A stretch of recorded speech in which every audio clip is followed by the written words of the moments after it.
Welcome into Target Score Postgame Live. I'm Joey Slattery here live from Canada Life Center.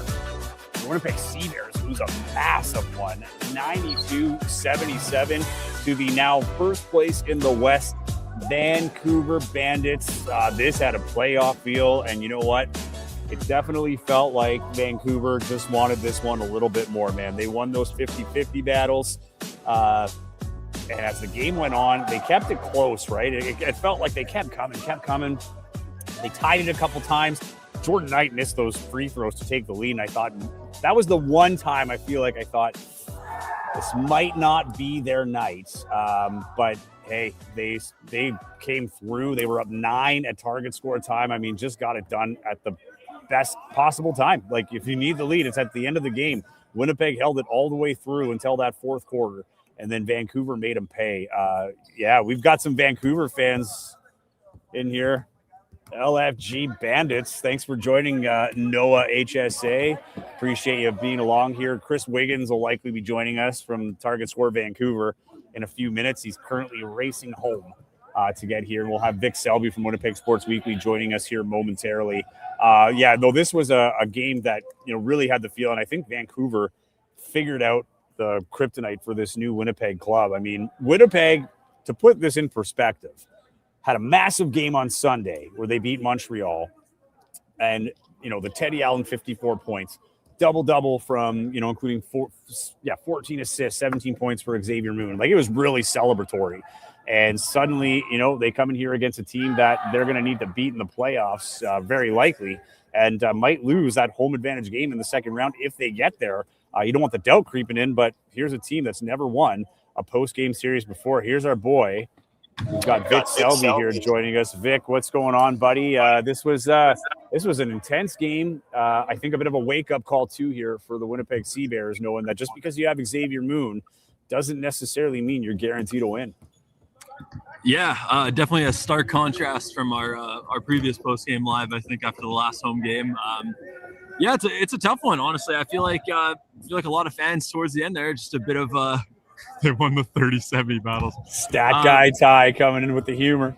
What a guy. But yeah, no, it just honestly, I just kind of feel like I got the wind out of my sails a little bit. It was a tough one. Yeah, I mean, the 50-50 battles, Vancouver just wanted it more. And I was just saying before you came on, like, it just seemed like they figured it out. Just play physical. Like, Dom Perlin, to me, was the standout in this game. Like, I know Jarkel Joyner had 24 points he finished with, a rebound and 3 assists. But you know what? It was 100%, Dom Perlin, who was the game changer. He was right in Moon's face. He impressed me as a Canadian rookie coming in here as a big man, guarding the guards, like elite guards. Like, he was face guarding Xavier Moon, and that when the game was on, wearing him out, Moon was getting visibly upset with, him face guarding him, taking him completely out of the play. That was what he was directed to do, was just don't worry where the ball is. We are going to shadow Xavier Moon and face guard him for the rest of the game. And it worked. And he got physical with Simon Hildebrandt. He took a couple of fouls. I thought they were really good fouls. They set the tone physically. Winnipeg tried to play small, and even in that, they lost. Like Shamar Givens, man, like, he doesn't get enough love in this league. He is so fast, such a great facilitator, and the stick-to-itiveness for Vancouver. Like, it's not easy to be playing so well and be behind pretty much the entire game, right, until that fourth quarter. And then they finally break through. Tevin Brown also, how many points did he have? He finished with, where is it? I'm trying to see up here. 12 points. And I think 10 of those came in the fourth quarter, right? And he put up a 3 I thought was going to be the game winner. Would have been fitting because he was the guy that carried over when it was, time to get going. Might hear a little bit of screaming here. We got the good old Canadian boys playing some 5-on-5. The buddies of Seth Jarvis, Stanley Cup champion. I don't see him out there though, but that's on the bench. So, I don't know why. Maybe it's a contract thing. Wow. He's got some of those pro sports contracts have like, hey, you can't do anything. Yeah, I know. So anyway, but that's they got a Stanley Cup champion in the house, and Sea Bears are hoping that's not the only champion in this place come the season's end. But to me, this is a massive, not even like a wake-up call. I think there's some positives to take out of here from a Winnipeg standpoint in terms of where your weaknesses are now. we keep hearing they haven't had a lot of losses, but in the ones that they've had, it's usually, hey, glad we're having it now, right? Rather lose in July than in August. Figure out where we need to work and get our. What am I trying to say? I'm all gassed here from the broadcast. That was a busy one. I'm with you. But 100% though, like this is a game where it's like they've definitely pinpointed some weak spots that they got to address. I would anticipate in that last game of the year, Jelani Watson-Gale will likely be out of the lineup for Trey McGowan's because you're going to need DJ Burns. You're going to need him to play better too, and you're going to need Trey McGowan's. Like this team is just way too big, and they beat him at the small ball game. The advantage that Winnipeg had or thought they had was Xavier Moon, Teddy Allen, Jelani Watson-Gale. They wanted to run and gun. Kudos to Vancouver because as the game went on, they totally shut down that transition offense from Winnipeg, and Winnipeg had such a hard time slowing them down. Winnipeg played a lot more in the half court this year than they have in previous games, and Vancouver, that's because of Vancouver, just making sure in that transition defense, and it's a hard thing to do against Winnipeg, who normally averages just shy of 100 points a game. They both averaged coming into this one 98.2 points a game. Vancouver got close, 92 points, 77 for Winnipeg. So that's a tough one. Oh, yeah, good call. Cam with the hockey update. Thanks, Cam. Got surgery and is recovering. I don't care. Get out there, Seth. Come on, man. You're only going to be able to Winnipeg Seabear Sports shooting once, Nice. You only get the shot once. What do you think? With Stanley Cup, what can you do? How often do you get to shoot at Canada Life Center with no one in here, right? Jeez. For real. Honestly. No, but yeah, no, go ahead. It was an interesting one. Like, 'cause I honestly felt like, obviously, another huge game for Jarkel Joyner, who's one of the people who just seems to hate the Seabears in this league. There's a couple of guys who are just Seabears killers, honestly, and I think he's definitely becoming kind of one of the big ones. But I thought what really wanted, and you already pointed out with Parolin, was just Vancouver's Canadians. I thought were absolutely huge today. Him and Karnik as well, just the physical defense that they were playing on guys like. It was just like it was a complete game changer, and I will say, and like maybe I sound like a homer here. I do think that it was established pretty early on that they were going to be able to get away with some stuff, but nonetheless, I thought that exactly what you said. They dominated physically and deserved to win today for sure. Yeah, Karnik to me, a guy who is important player, came in here late, but today. I mean, at least in the games that I've seen him play live, and I've seen him play a few, by far his best performance. And again, we were worried about what if, Mitch Creek comes in. That was like the big question. He was on the lineup, but he was scratched. They did this without Mitch Creek, dude. Without him. Like, this is a huge confidence boost for Vancouver, who really really needed one after everything that happened with Calgary. And not only do they get one, they find themselves in first place. Like, this is nuts. Yeah, it just seems like Vancouver is like minus those two Calgary losses. They're just they just keep churning along, just a machine. They just keep going. You lose Kyle Julius, you lose a bunch of key imports. Doesn't matter. Like they play the same brand of basketball. They're physical. They're tough. They beat you up.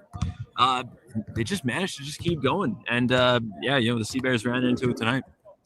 Yeah, I'm gonna pull up here. Sorry, I'm doing a few things at once, but I just want to get the standings here so we can see where things stand. They have been updated.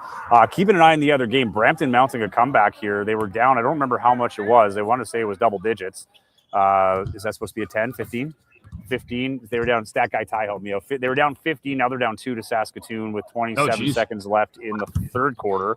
And they'll be back. They'll be here. So I should say back here. They'll be here for the first time on Saturday on the national game. So yeah, keep an eye on that one because Brampton's a desperate team, and suddenly they might have a chance to take over second, which would be huge in the East. Here's the standings here as they stand right now. Vancouver and Winnipeg, identical records.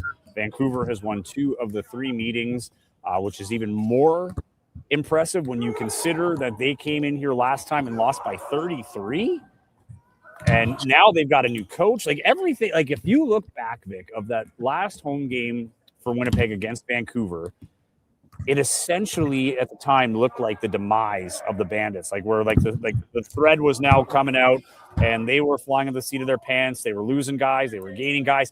Vancouver's gone through so much adversity this year. It is wild. Like out of every team, and I know Calgary's had a rough go and they were 0-10 to start, but man, like no one's had as tough a go as Vancouver. They lost their head coach. They had an assistant coach step up and end up and it hasn't been smooth. Like, he's got in. There's been wins. There's been losses. There's been some really upsetting losses, with especially those ones against Calgary, which, Winnipeg's not immune to. But now they seem to be peaking at the right time. This was a team that knew it was on the line, and it was a statement game. And, man, this statement's felt around the CEBL. The Vancouver Bandits are back, and regardless of whether or not they have Mitch Creek, I don't think it matters anymore. Yeah, they got a heck of a team for sure, and I think that a lot of Sea Bears fans, and probably myself included, have kind of been getting ahead of ourselves a little bit over the last. Man, what is it? This Jimmy nickname, man. So it's because Taylor Allen called me Jimmy on the air when he was doing the play-by-play broadcast. He was a little nervous off the top, so that's caught fire. We've got Jimmy. I think I dropped the Jimmy for Smirkio in the broadcast too. I said pulled up for the Jimmy. I don't usually say that, but now I feel I have to. So thanks, Smirks. Appreciate you, buddy. Smirkio also saying that was a frustrating second half and the refs suck. To be fair, though, like I can't blame this on the refs. Like the refs aren't keeping them from getting rebounds. There were some 50-50 balls. And this, like, when I say that stick-to-itiveness to Vancouver, like, they had so many rebounds and they missed so many second opportunities, but they still kept going. The competitiveness to me for Vancouver is what stuck out like a sore thumb. And I think maybe Winnipeg was a little too comfortable after last game, and knowing that Vancouver isn't like their peak Vancouver in terms of their roster on paper. But, man, Vancouver really they went big, Winnipeg went small. And now I think that's the biggest adjustment. I think that's what Winnipeg learned. They knew they had to do it this way. You have to get Jelani his games. You have to get Xavier Moon his games so they can play in the playoffs. But now with Jelani, I think he's one game away from qualifying for the playoffs.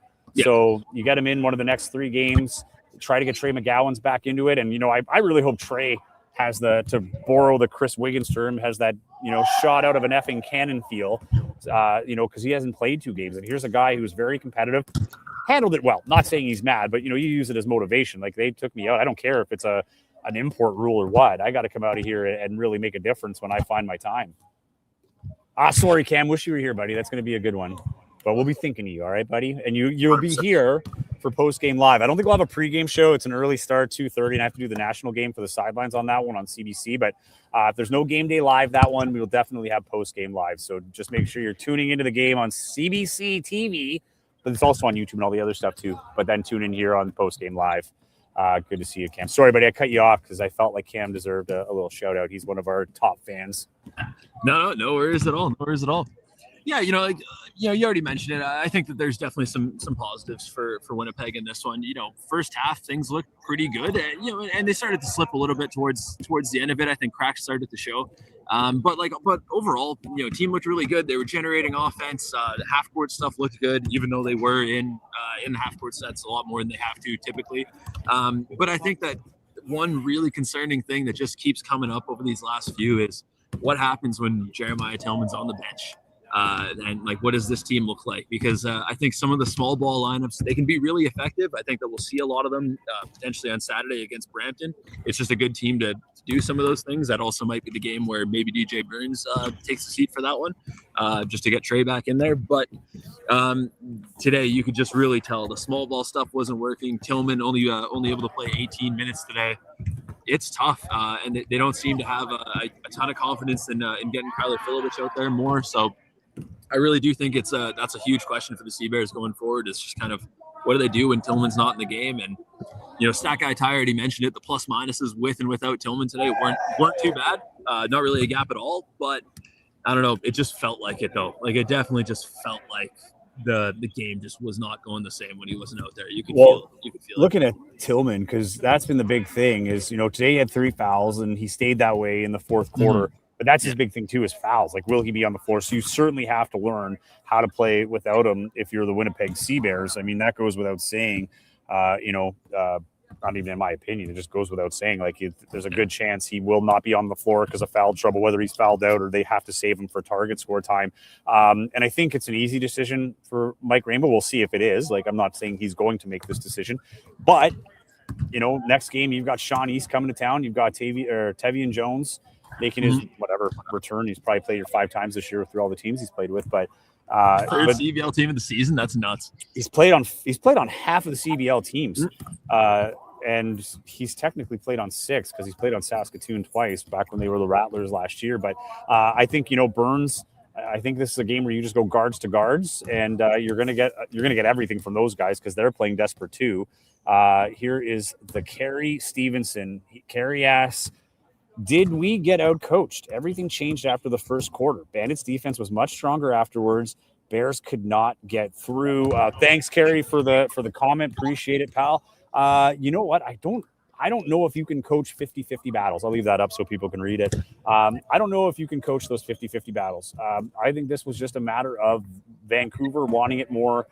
Even when it seemed like they weren't, like, it seemed like the luck was against them for a long time. You know what I mean? Like, they were missing shots, they were getting second chances and missing, but they just kept competing. And then Winnipeg was doing a great job for a while where, Vancouver, they get a stop, but then they would also not score. And then Vancouver would score, and then they would score. So they kept them at arm's length. There was a couple of close calls where it was 2 points, 4 points, 3 points, and they were led by as much as 14. And then Vancouver just push, and eventually you push that rock over the cliff. And that's exactly what they did in the fourth quarter. Like, it kind of felt like Winnipeg ran out of gas.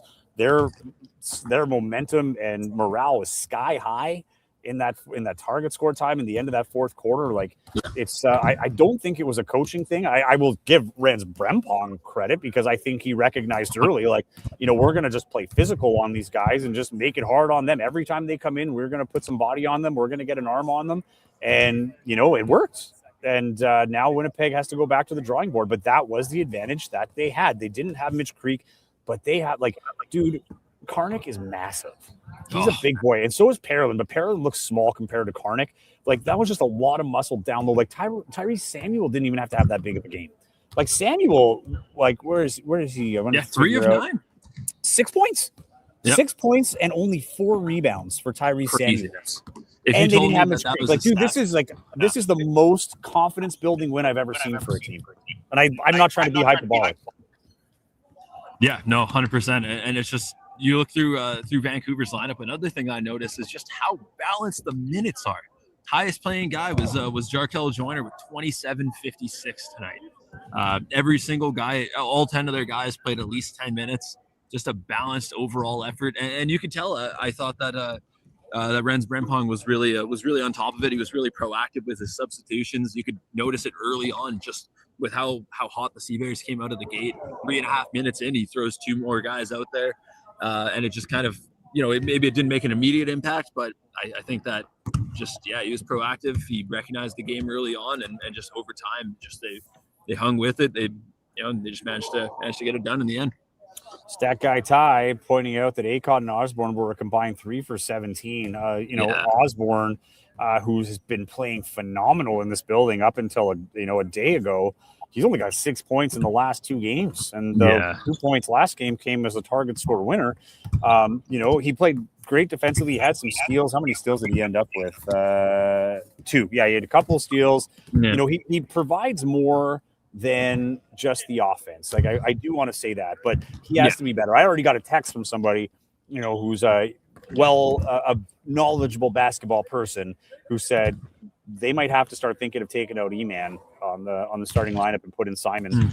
The only thing that worries me with Simon is speaking of which, E-Man and Simon would be deadly and run a whole WPG lineup. But here's the thing: so if Simon can be a little more consistent offensively, he's done a really good job at filling in roles, which I think he's still good coming off the bench for this team. But E-Man today, just, even the little things that he did, he wasn't doing it as much today. There just seemed to be something missing with Winnipeg. And I was texting Matt Bonomi at halftime, and, I said, like, Mitch Creek gets back. Like, I know Winnipeg's getting a lot of flowers right now, but, like, it's very speculative flowers. Like, I don't think they're far and away better than Vancouver, and we just saw that without Mitch Creek. So, I mean, right now, to me, I think Vancouver's the team to beat, man. It's hard to say right now after watching that game that Vancouver is not the favorite in the West, and because they don't even have their full team. They still don't have Miller Kopp. Zach Copeland, I don't think he will play because he's had now it's been too late, but he had the situation. That's over. Another person, here's a guy that got game changer in Zach Copeland. This is the game And mark my words, if they win a championship this year, it will be this game that you have to circle on the calendar. If they finally get over that hump, this is a team that's been knocking on the door. I think they felt it today, where it's like, you know what, this has been years in the making. I know Kyle Julius isn't here anymore. I know we have some new guys, but for the guys that are here, like, we've been at this for 3 years, where we should have been a champion twice. You know, they lost in the finals to Niagara the first year. The game in Vancouver with Calgary last year, where they got upset on home court. I think this was the game where it was just like, doesn't matter who we have. It doesn't matter what the name's on the back. That's not going to win us the game. We got to win it for, the name on the front. And because it was a real team effort. Jarkel Joyner led it. Eddie didn't have a great offensive game, but he was, working hard on the defensive end. Michael Mulder out of nowhere had like one of the slams of the game. Like, that's the other thing.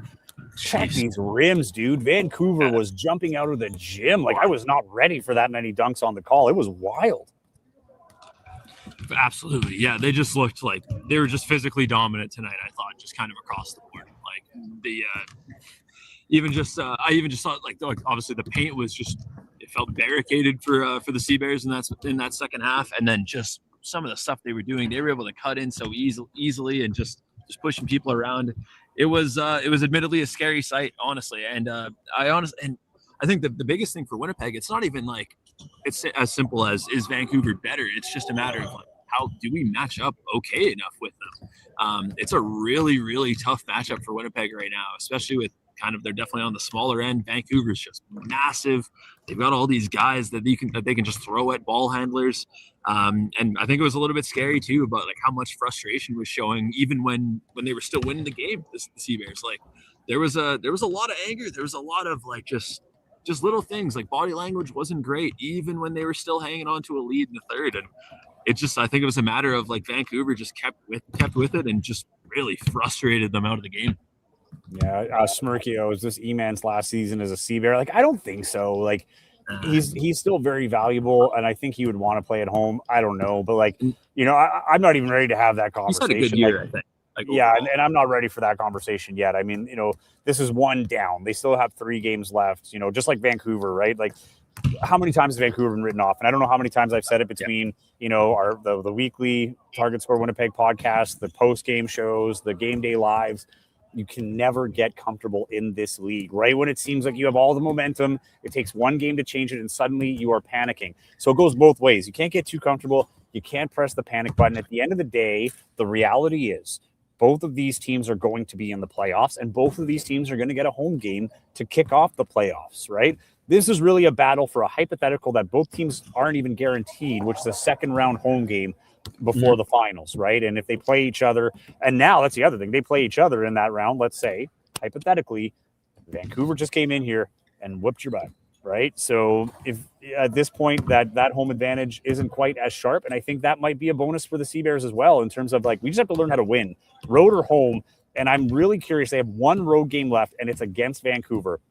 I think that's a massive one, not only for the first place, but you cannot have the type of game that you had in that game, your last road game, especially if it looks like you're going to have to play on the road before the finals. And the finals are going to have to anyway if you get that far. But again, I've said it time and time again, I'm not going there. They have to win a playoff game. And we just saw it tonight. It takes one bad game for a team to lose. And like Winnipeg, like when I say played bad, it's because of Vancouver. I'm not making excuses for Winnipeg. Vancouver played well. They stuck to it. Both teams were a little sloppy. I think they were gripping a little tight on their shots and, struggling to find some rhythm. There's some new players on both teams. But when it came down to the wire, Vancouver knew how to win. And to me, that's the main takeaway. Yeah, 100%. Couldn't agree more. There's one I wanted to bring up here. Oh, to put in perspective, Vancouver starters played a combined 5 minutes and 17 seconds together. Like they were working that bench. Yeah. Cam, you're not the only one. I was curious when everything was happening with Xavier Moon, just like because of cap space. I was like, do they make room for Simi Shitu to come back? That would be awesome with Jeremiah Tillman Jr. But here's the reality, Cam. They're a small team. Right? Like Jeremiah Tillman Jr. is an elite center, one of the best centers in this league that the league has seen. He's a champion, but they need to win the small ball game. They need to win the game in the backcourt. And this is I think a reminder of just how much work needs to go there. And let's also give Xavier Moon a bit of a break. Like, it went really well the first game, but he's still building rhythm as well with this team, right? So Smirky, we need to win out the last 3 for home court. That's the guarantee. If you win the last 3, you will get home court for the entire playoffs, because that means you beat Vancouver, and that would be the tiebreaker. Assuming, because even then, even if you won by 1 by the point differential, they would still be in first. So, win the next 2 games, which are winnable. But here's the thing about those 2 games. Again, I'm going to go back to the standings here, because I want people to see what this means. So Brampton right now is up 89-82, and they're just about to go into target time. There's 3:50 left in the fourth quarter. So let's say hypothetically Brampton wins. They will be 10-10. Ottawa will be 9-11. I think they play tomorrow in Montreal. So how this all works out, we don't know. Like, because Brampton is like, all right, we won one on the road, a big one in Saskatoon. They're going to come in here because if they win that other one, they're giving themselves a little bit of breathing room. They want home court advantage too, right? As much as they don't get a ton of fans, they're going to get more for the playoffs, and that's what makes it hard to play there. Ottawa, same deal. Ottawa could be playing for home court. They could be playing for their playoff lives. We don't know what comes July 31st. Like, there's so much basketball. There's so many things that could happen in the schedule between now and then. Same with Montreal. Like, these are all desperate teams. So you look at the East, like these 2 games against Brampton and Ottawa are going to be massive, because those are teams that are already in the playoffs, right? They haven't clinched. And I don't think Brampton clinches until they get at least 2 games up on whoever it would be Montreal. So might help tonight. I don't think it's a clincher, though, because Montreal still has 4 games left. So, and Brampton has the game in hand. So Brampton's sitting pretty, but they're not taking anything for granted. This is a team that has struggled. They started 7-1, and I can't remember the last time, they won consecutive games, probably during that 7-1 run. So, they're going to target time just about to get started here. We'll keep you updated as we go.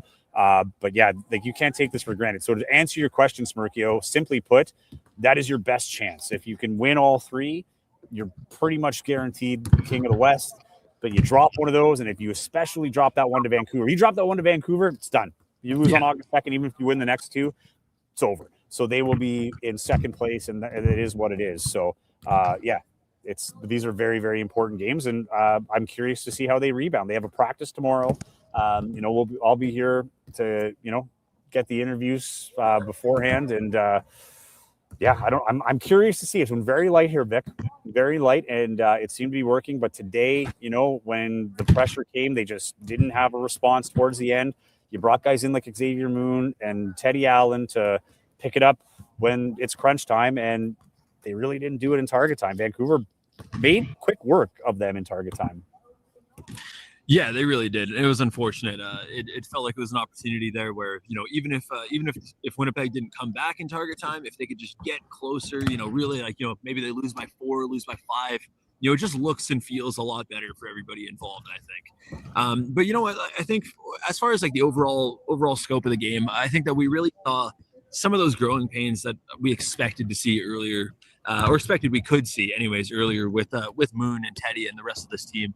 And I think I can partially attribute, some of the tough shooting nights from Acott and Isaiah Osborne tonight, kind of to that, where they, prior to Moon's arrival, like you were seeing so much of Osborne with the ball and creating things, and so often he was the guy. If Teddy wasn't out there, even if he was, he would be the first option to kind of swing it across. Okay, let's try it from this side. But like today, it was kind of just like, he was kind of having to find his rhythm a little bit differently. When he was getting the ball, he kind of had, maybe 2 or 3 seconds to get shots up. Same thing with E-Man. So I think the optimistic way to look at today's game, which is definitely the way I'm inclined to look at it, is just kind of that, there's definitely some growing pains. Hopefully they learn from it. Because I can definitely still see a world where, hey, they learn a lot about themselves tonight, and then they go roll into Vancouver and beat them, and then we're all talking about how, wow, the Sea Bears are the favorites in the West. So it's a lot can change in this league. I think that's what's awesome about this league, that really anybody can beat anybody, and we see it every night. Yeah. Sorry. See you later, best friend Seth Jarvis. Bye. For those just tuning in, Seth Jarvis was here with his buddies. He was not shooting around. For those that are hockey fans, he's recovering from surgery, as Cam reminded us. But his boys were shooting around down here. But I want to bring this up. And sorry if I'm screwing this up. I don't know if it's Johnba or John B. Awad, but J-Man, we'll call you for now. Appreciate the comment. Maybe for the next pod, he means to say. But any chance any of the import players get called to their winter teams before the season is over? I don't foresee that. Again, Trey Scott was a bit of a surprise. That was just the way the deal worked out. Needed to go. It's understandable. It was a great came together quickly. Yeah, totally. I mean, that can happen. The odds of it happening now, though, where they are in the season, I would be surprised. I have no rumblings. I have no inklings of anything close to that. I haven't even heard of a player that is currently interested, like in terms of like close to a deal with teams. They're all looking for that opportunity. But I think if you're not signed at this point of the season and you're not an Xavier Moon or you're not a Teddy Allen, you need a playoff run to get the most money in your next one, right? Like these guys are looking to come in here, get some playoff games under their belt. And from there, if they can win a championship, that just helps out their prospects overseas or in the G League. So the G Leaguers, I'm not worried about. They don't start until September anyway. It's more of like an NBA type schedule. It's those European guys, right? Guys that are going to go overseas. Like they want guys there as early as August 1st. So I don't think that's going to happen. Again, don't mark my words because things can happen fast as we've seen in this league. But rest assured, I don't think that's going to happen. I just got to bring this up. Sorry, Vic, before I let you go off here. No worries. Smirkio, I blame the media team for mentioning 7-0 at home. Completely jinxed it. You're going to put this on me, Smirks? Come on, man. Don't put this on old Jimmy. Do not put this on Jimmy. Come on, man. Play me like that. After I gave him a shout out when he didn't even show up to the last pod. Yeah, I don't think I forgot there, Smirk. Wow. You're going to put that on me. No, but you know what, though? The thing is you were bound to lose at home. You lost to Calgary, which was a bit of a, and then, oh, shoot, Saskatoon just beat Brampton 98-92. Okay. So Saskatoon just clinched a playoff spot in the West. So you've got 3 of the 4 spots locked up here. So it's now a battle of Alberta for that last one, and they play twice, man. This is gonna be good, man. Awesome CBL season, and I love that everything's free now. This is amazing. So, 98-92. Brampton cannot catch a break. And Sean East is back and didn't like he played too well. He'll be here with Tevian on Saturday. I know you got to go because the big Boz man. Boz is leaving. Thought he was moving back for good. He's showing off his shot. King of the Netherlands. Yeah. Love it. Do you have any final thoughts? I'm going to bring in Chris Wiggins here in a little bit. So you're going to get relieved of your duties here. Yeah, no worries at all. Yeah, no, final thoughts are I think we're going to learn a lot about what this team looks like between now and the end of this regular season. I think mostly on Saturday, but just in general. Wow, look at the shenanigans going on. Absolute shenanigans. Everybody watching at home, there's balls flying everywhere. People are taking half courts. Things are flying. Joey's got the ball. That's a game ball right there. Official CBL game ball. But we're going to learn a whole lot about this team.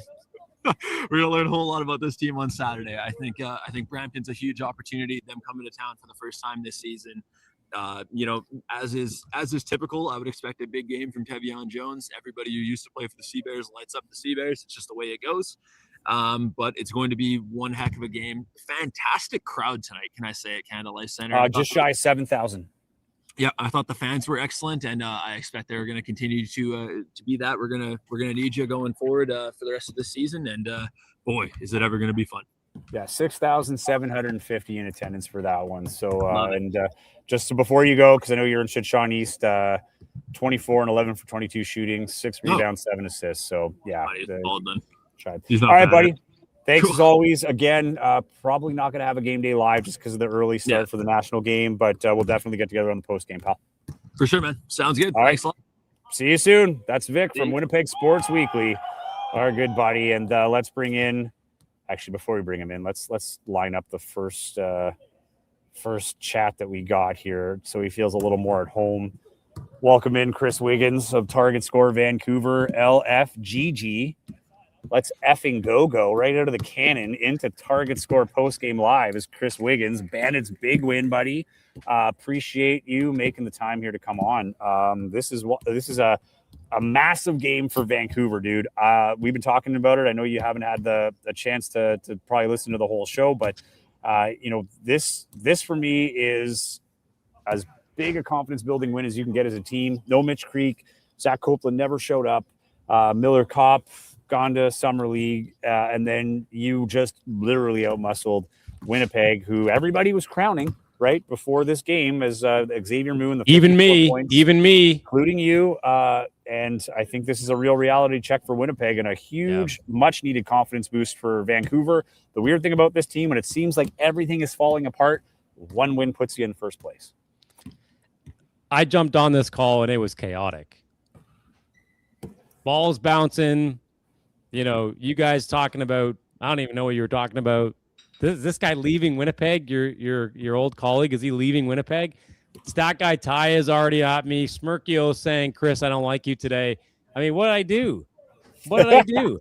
Dude, Matt Bonomi is like the number one out of towner right now. You got some work to do. Every time you come on here, it's just bad news for. I really don't blame the faithful, because I'm a big fan of Matt Bonomi myself. Matt and I were talking about this game as it was happening.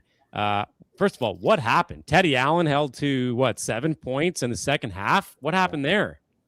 Just a tough game for Teddy. Like, he was putting up the shots and they weren't falling, man. I think he got rid of all of them in that last game. I mean, and here's the thing, like a Teddy Allen game, even on a bad night, is 26 points. Like, he was flirting with 30, but he's 9 for 22. Well, 26 looks a lot different after a 54 as well. Like, I mean, I'm looking at the stat sheet myself too. But that, I mean, being held to 7 points in the second half is a big deal. Got to give my flowers to James Karnick. Just an unbelievable performance from James Karnick. 17 and 12. I heard Tevin Brown had the fourth quarter of all fourth quarters as well. 10 points in the fourth, man. 10 out of his 12 points. Lloyd Pandy had 10 points, and they were early. Like, he was the one that really allowed him to stay in the first quarter because he was the only one finding any luck. What? I'm getting killed in the comments here. Are you? Let's see. I haven't been Chris, in the comments. Why bother? Come on, geez. What are you talking about? Must be nice to join late. What'd I do? Like, come on, man. Yeah. Now Cam's after you. All right. All the Winnipeg Public enemy number one, Chris Wiggins. All the Winnipeg faithful. I mean, look, Matt Bonomi and I were talking about it as well. I mean, all the pressure's on Winnipeg. And from what I understood, from what I saw, Vancouver was playing carefree. They were playing, pressureless, if that's a way to say that.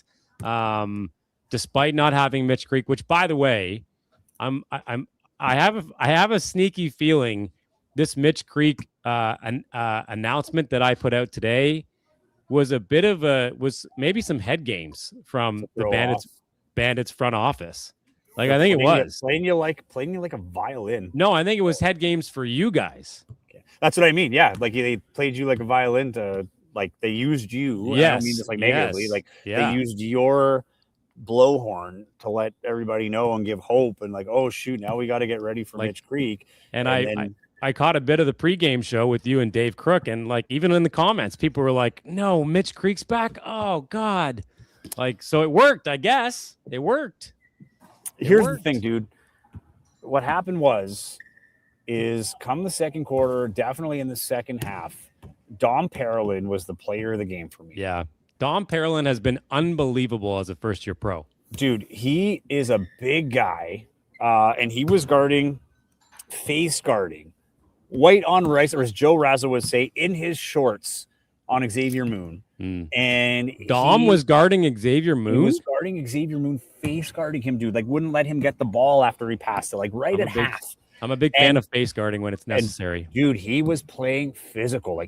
Moon was visibly frustrated. He was like throwing the arm, right? He was just making sure, and Parolin straight face, just like, I'm doing my job. He went at hard at Simon Hildebrand a couple times. He got called for the offensive foul. In that one, Simon read it like a book, but that's exactly what Parolin wanted. Like, no, fine. Like, I got 5 charges to give essentially. So is your chest ready to take my shoulder another 4 times? Like, he just set the tone physically, and so did Karnick. Between them, like, Samuel didn't even need to have a big game, which is wild when, again, no Creek and a lot of the other guys that we mentioned earlier that were missing. But dude, like, they were abusing the rim. The one thing that Vancouver had a slight edge on in Winnipeg, because their stats before this game were like right down the center. Like I saw some that. of them were absolutely tied. I saw your intro with Dave, and I saw the stat graphic come up on the screen, and out loud I said, "Holy shit, these teams are identical." Yeah, and now you look at it. Thanks for dropping another swear. We're the children here, right? Come on, Chris. You can always rely on me. This is why people can. I'm just joking, man. I'm gonna have to call you Cannonball Chris from now on. Cannonball Chris. That's a great name. I'll take it. Get the effing cannon. We got Cannonball Chris. We got Stat Guy Ty. We got Jimmy Slats. Man, we've got the whole band together here. No, it's great. But no, like they were abusing the rim, like Karnik, Parolin, Michael Mulder, who didn't do like anything all game, and then he just like flies baseline. Boss, hey, good seeing you, buddy. Thanks for everything. It's my buddy Boss. I don't know if you saw that hype video that was on my Instagram, content video. Yeah. Yo, come here for a second. We got to give you some FaceTime. He's here from the Netherlands. He came here, produced one video, and blew it out of the park. So look right there. That's the camera. That's how. Hey, what up, man? What up? I know it's a weird, give this guy his flowers, man. The Winnipeg digital team is doing some great work over there. He's saying he's giving you his flowers. He said you did a great job. Thank you. It was all Joey. Joey's great. It's at B Content Video. At B Content Video. At B Content Video. Check them out. And you can also find my video on Joey's page and on Winnipeg Sea Bears and on Winnipeg Sports Weekly. Got it. Tomorrow. All right, noted. Awesome, just buddy. Hey, safe travels. It's good seeing you as always, my friend. Little shameless plug there. Hey, just looking at the stat sheet myself here too. And a great segue when you talk about Dominic Parolin. Like he was plus 30 in the plus minus category, led the game plus minus. I saw, Michael Mulder. I saw that one highlight where he was kind of like that guy had some hops still, man. He got up there with that highlight. I saw the James Karnik dunk, kind of, I don't know who was on, but it was on somebody. And so like the Tyrese Samuel thing is it's been a weird year for Tyrese. Like 6 points for Tyrese, 4 rebounds is just not going to get it done on most nights, on almost every night when you don't. Cannonball Chris, that guy Ty, Jimmy Slats, sounds like the Three Stooges. We are the Three Stooges. This has been a different year for Tyrese Samuel, and I would say this to his face. His demeanor has changed. And I don't know if it's like, okay, now I did some now I did some stuff in the G League and, played for the Valley Suns. A level of confidence you could tell. Yeah, like it just. He walks like a pro, like a belongs to. Kyle said, no, but I think his ego is getting in the way a little bit. And like Kyle Julius said that he can't guard anybody. And I just like, I would say that I would joke with him about that too. Like I'm not worried about him hearing that. But also like, I think his demeanor has changed this year. He's just like, I don't know if it was the Canadian Player of the Year last year, or again, if it was the G League, maybe he was getting some decent money, and now he's getting bag in France. Like, I think there's a little bit of an ego thing going this year with Tyrese, and he just is a different guy. I'll agree with that. Especially like today, like I said, like he just carries himself like a pro. Like I don't know how else to put it. Like he just looks more confident. And I think it's kind of, how do I use that confidence? Right? He's a young guy. How do I use it positively for myself or my team? Yeah. Well, listen, didn't need it today. Like I'm telling you, man, like the way they were abusing the rim, from Karnik to Parolin to Samuel to Michael Mulder. Like Mulder threw down a jam, dude. Like it was wild. Like it came out of nowhere. Like I wasn't ready for these dunks. Like they kind of, and they were fast. That's the other thing too. Like these guys were running down the floor. The big guys are quick. They were playing great on defense. It kind of felt a little bit of times watching this game, like watching the Calgary Surge from a year ago. Remember the high flying Surge? Yes. Junior Nelson Jr., Greg Brown, Evan Gilliard. Like they were just boom, up and down the floor. Like didn't really have an offense because they were just on the run all the time. Like that's what it felt like. And they kept Winnipeg into the half court. Yeah. And where Winnipeg has made their name, they've been gritty to pretty all season. Get those stops. And they had a few of them today, but Vancouver did a great job at getting back in transition defense. And it kept Winnipeg from getting into a rhythm as the game went on. They wore them down physically, and then they just put the nails in and ended the game quickly in target score time. And, didn't play with their food because they had a 9-point lead. It's 18 points for Winnipeg to get there, but you don't want to mess around. You've got guys like Moon and Xavier and Allen either, right? So they didn't play with their food. Good for them. They finished their meal and they took off. They're going home with a big win. Tough schedule though. We're gonna wrap up here soon. I just walked in the door. I haven't had dinner yet, and my wife's waiting for me. So go ahead. Yeah, Go but ahead. looking ahead at the schedule though, dude. It's a bit of a rough one for you guys in Vancouver because Vancouver. Our schedule. I said this to Matt Panomi. I said, who has the harder schedule coming home, Vancouver or Winnipeg? And it's us. 100%. You guys have 3 home games. Well, 2 more left after this one. 2 more. And then they end it in Vancouver, which I think is going to be a massive game because they play. It's going to come down to that game. Though, it's just set up for that. But when I say easy, I don't know if it is, dude, because Vancouver gets the Mamba who just clinched, and they have no chance of getting home court, right? So the Mamba right now are not as driven as they were, say, today. To clinch that spot. Yeah. So there might be a little bit of a soft spot there in terms of like both teams are in the playoffs with really nothing. There might actually be more of a reason to play for Vancouver because they're still playing for the top spot. Right. The thing with Winnipeg is they've got Brampton, who just lost tonight, and now we're like, oh shit, to borrow your term. We are not like we have to win out. We might miss the playoffs after starting 7-1, which is crazy. That would be wild. Imagine that. Dude, it might happen. It might happen. And then you've got Ottawa the next game. You have a week between those games. Then they play Ottawa on Friday. Ottawa's another team who, is going to be fighting for home advantage, and they're red hot right now. I think the 2 best teams in the league right now are Calgary and Ottawa. Those are the best teams right now, like currently in the last 3 weeks that have played the best basketball. And then they go to you guys. And the thing about the Vancouver game is that's a big one, not only for playoff positioning, but the Sea Bears now are going to be in one of 2 boats. We're either going to get home advantage or we're going to have to play on a game in a road that might be Vancouver. Like they might be back in a week if they don't win that game. They win that game, it's going to be in Winnipeg, right? Assuming if they win the next 2, if both teams win their next 2 games and it comes to that, a Winnipeg win guarantees them, because it would take Vancouver essentially like the win just to win it. But yeah, because the point differential, that 33-point game would be the one that might come back to kill them. But the bigger thing for me is not even that, because if they lose that game, you better not get smoked, because the last thing you want is your last road game to be a sour taste in your mouth after you had a losing record on the road against a team that, if you are to win and have to play in that second round, you're going to have to go back there with that fresh on your mind. So it's a big game for both teams, but then Vancouver's in good shape. Like I said before you got on here, hard to argue that Vancouver's not the favorite right now if they just won that game without their big key players in the lineup, and the one that didn't really have much of an impact in terms of that's Tyler Samuel. And again, like as I said on my tweet today, I'm hearing, and as I said, I am hearing again, Mitch Creek will be back at some point next week. So I don't think he'll be in the lineup Saturday either. So hopefully he's back in time for the next Winnipeg game. And as I said on the last time you and I spoke on one of these podcasts, like I will believe it when he's on the floor. But from what I'm hearing, Mitch will be back in Canada or in at least Vancouver next week. So he's got to get those games in too. So he's in Canada now, but like he'll be back in Vancouver, and suited up hopefully next week. So I don't know what happened tonight. Like I don't know if he just didn't get there in time or if they, I really don't know what their strategy was with that. Obviously, he's on the active roster for a reason. But like we just know that it's going to come down to that Winnipeg-Vancouver game at LEC on August 2nd on national television. Like that's just what this is setting up for. It's coming. And I want it. Like that's the other thing too. Like popcorn, baby. Of course. Bring it in, man. We want it, right? This is what I want. Of course we want it. Just want to point out, I just lost it, but I said they didn't play with their food. Stat Guy Ty, target time 2 minutes? 2 minutes and 27 seconds. Like, well, the other thing I noticed too is like they don't, speaking of holding Teddy buckets to only 7 points in the second half, Winnipeg only scored 7 points in the entire fourth and target score time. Yeah, dude. It's what? It's not a happy dressing room, I'm sure, right now. They're gone home and they got a lot to think about.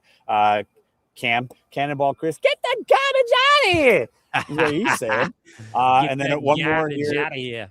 Saskatoon could get home court if either team loses out and Saskatoon wins out. So again, I don't see that happening. Hopefully Mitch comes back last home game. That's from Noah HSA. That's our Vancouver fan. Hey, Noah, thanks for tuning in, buddy. Appreciate you Noah. being active on the chat. Appreciate you. Noah. Winnipeg fans might be giving you a hard time, but it's all out of love, buddy. We love Wait, to have so the is Calgary officially done with the playoff chance? Or okay, so this is imagine if Brampton. No, it's not yet because there's that fourth spot. Like they're only like one game or 2 games behind Edmonton. So imagine if Brampton misses the playoffs after the start they had, and Calgary makes the playoff after the start they had. Dude, this might happen. Right. Like, this is what I mean. This league is wild. If you don't watch this league, like, this is what makes it fun, but also makes it super stressful for a fan, dude. Here. So this is Braylon from Stack Guy Ty. If Edmonton beats Calgary in Sorry, go ahead. If Edmonton beats Calgary in either game, Edmonton clinches. So all Edmonton has to do is win one game. Okay, got it. Because they have 2 games left. But that's the thing. Like, you can't take it for granted. So like, just because they have to win one doesn't mean they will, right? So yeah. There we go. If Calgary wins both, they're tied with the the two of us are trying to. Geez, get out of here. I'm directing. This is it. Sorry, my bad. Come in my bus and take over the wheel. Get out of here. Get out of here. Stat Guy Ty needs to be a part of every podcast because there's so much content and stats we rely on him for. Stat Guy Ty. Is he right beside you? My man. Hell yeah. He's at, if you have word here early on, he showed his face. I think we're going to make him faceless now. What's up? Do you want to be faceful or faceless?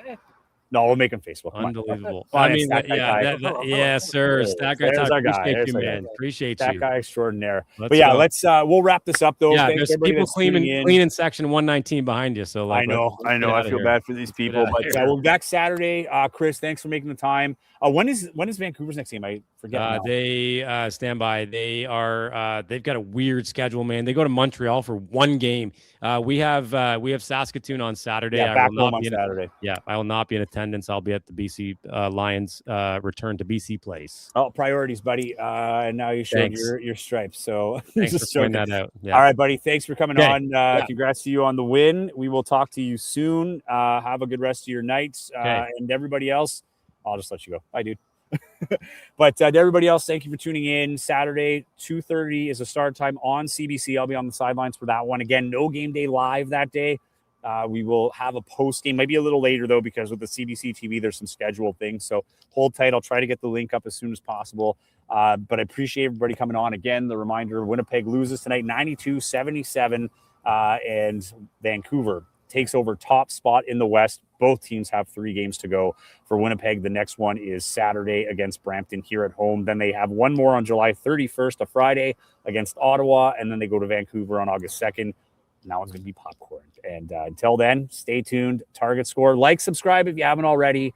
Have those notifications on. Appreciate it. Follow me at Joey Slattery TV on Instagram, at Target Score Pod on Instagram. And obviously, you found us on YouTube. So keep it locked in here. Have a good night, everyone. Appreciate you taking the time, and we'll talk to you soon.